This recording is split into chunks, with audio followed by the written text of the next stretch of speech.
Would you marry the first person you meet at a bar? This is what most people do with their jobs. Hi, my name is Christina from Eudaimonia Coaching, and today's topic is about how we accidentally stay in jobs for years that are not right for us.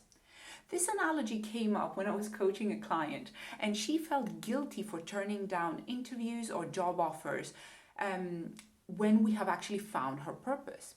She already knew what she wanted to do, and these roles were not even exciting or even remotely aligned to her mission. And this is a trap we all have fallen into. We stay for the money, we need to pay the bills, we do this for our families and to create financial security. And that's okay. And the most important thing here is to be aware of that.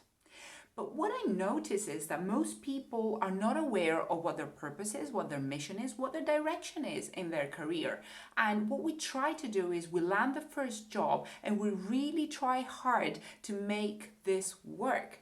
And we are told we should feel absolutely grateful for having a job, any job, literally the first person that speaks to us at a bar.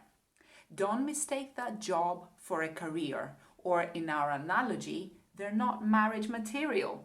Don't stay in that job for years trying to make a career out of it and make it work. Because guess what happens? We damage ourselves along the way. Don't do that. Be clear about what you want and how you want it. Dating is fine, but don't assume everybody is marriage material that speak to us. Keep looking and use the right tactics to attract the long-term partner, i.e. the job that will launch you into the career direction that you want. So in our case, network, ask for help, get mentors, upskill, volunteer where you need to in order to get the right experience. You do not have to worry about loyalty at work. No matter how hard you work, if this job ain't right for you, it ain't right for you.